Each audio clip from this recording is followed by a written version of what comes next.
Just look at this, guys. I am going to make a video about the covenant, and this is my tobacco, Westminster. So let's get started.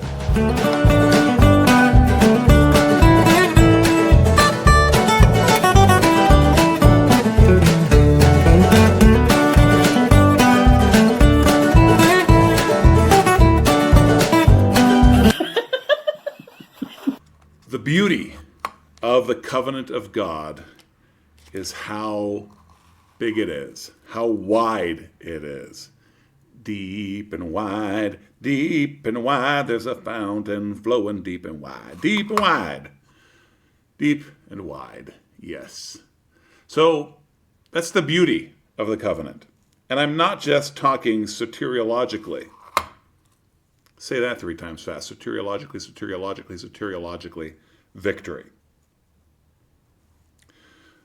What I'm talking about is the scope of the covenant when we think about our lives on earth. The scope of the covenant when we think about who it applies to. And I'm not. This is part of the videos that my wife just rolls her eyes at. Why am I wasting your time by lighting my pipe mid-sentence?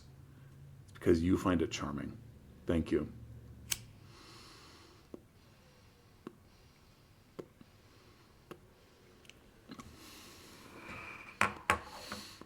So this video is for those of you who are watching who already think, yeah, you know what? I am a covenant theology person. I think in terms of covenant. When I think of salvation, I think about God making a covenant with his people, and I'm a part of that.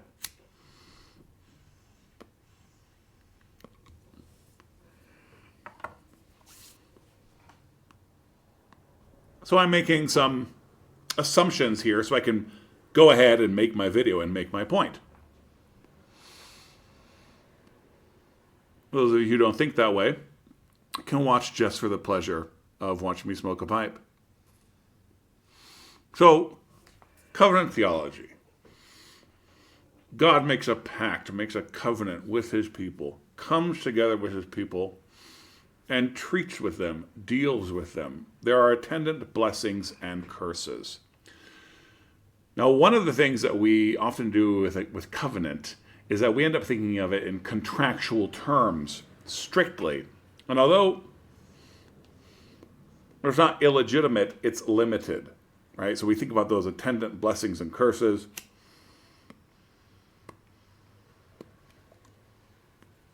It's like, are we fulfilling the contract or not? Well, God says he'll fulfill it for us, but it's all in terms of fulfilling a contract. And that's not the main way we should be looking at covenant. God is coming together with his people, making vows and building a relationship. Think about a marriage covenant. Of course, there are contractual aspects to it. If I committed adultery,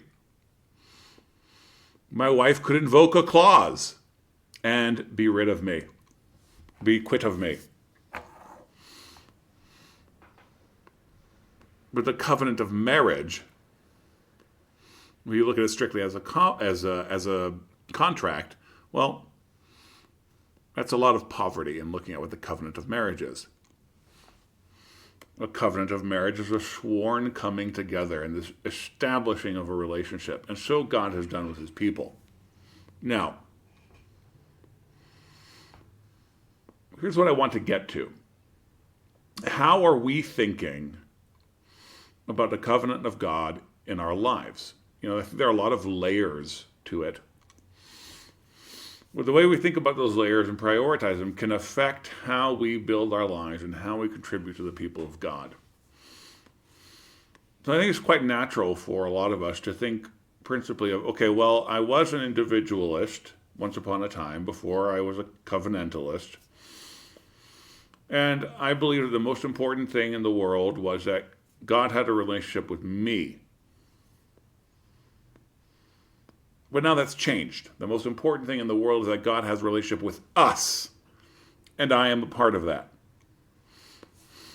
But because of the direction we're coming from, I think it's very easy for us to get caught up into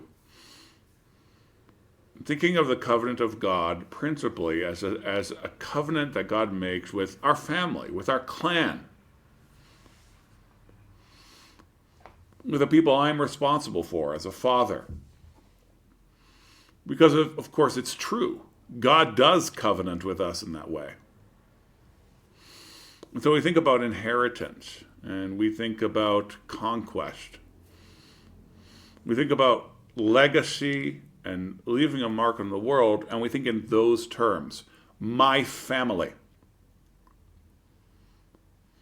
And I don't want to say that that's not valid, particularly given what I'm about to say next. I want you to consider how important it might be that you change your shifting to your thinking to principally thinking of God's covenant and thinking about legacy and prosperity through God's covenant, the promises of God's covenant being through his people. Now, I know that you didn't have some sort of opposition going on between those two thoughts. What I'm suggesting is that many of us, when we think of legacy and inheritance, think through our family principally. We think about the responsibility that we as fathers have to hand something off to our children. And what that might be and what that might look like, we can spill a lot of ink and a lot of megapixels over.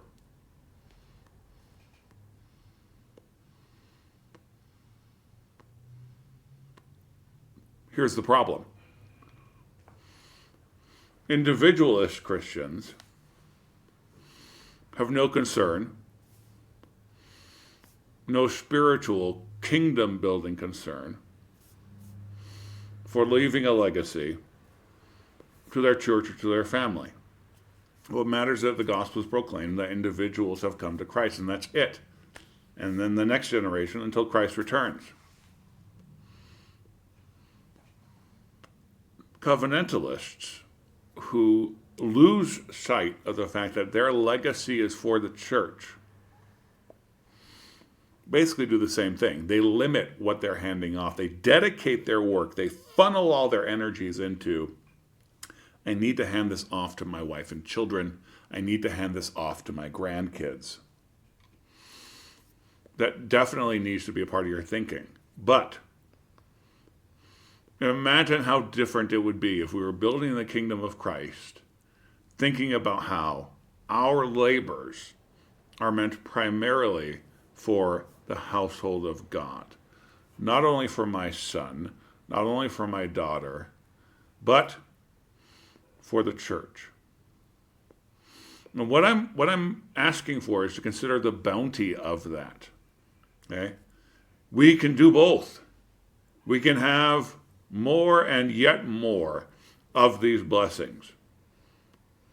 But let's talk about money, for example. You can work hard and leave $10 million to your children. And that is unimpeachably a good thing.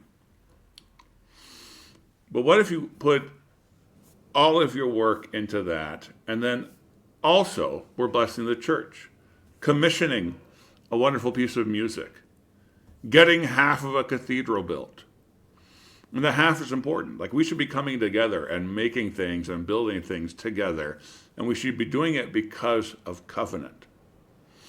Because God has made a relationship with us and established a relationship between ourselves. The Holy Spirit binds us together. So, I'm not going to say that you should communistically be sharing all your money with me. What I'm saying is, when you think about legacy, when you think about inheritance, about the sweat of your brow, you've been breaking up the earth, and what are you making with that? You're making it for your family, and you're making it for the household of God. And that in no way needs to disrupt the integrity and wholeness of your family. That in no way needs to distract from the fact that your first responsibility as a Christian is your family.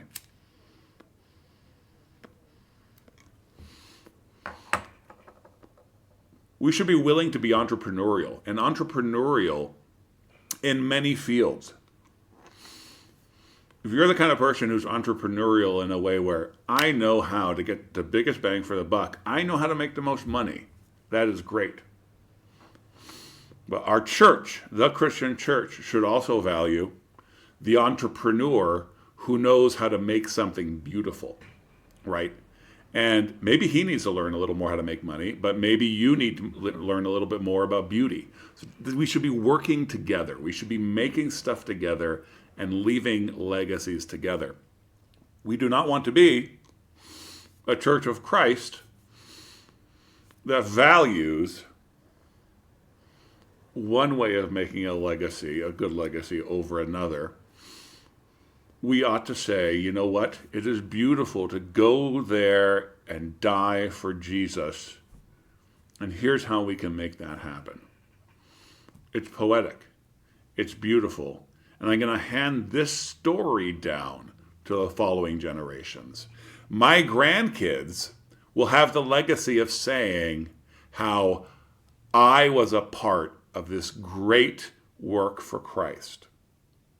So, this is a bit of a ramble. These are some embryonic thoughts that I thought I would throw into video and let you guys interact with. So definitely, please, drop some comments. Tell me how you react.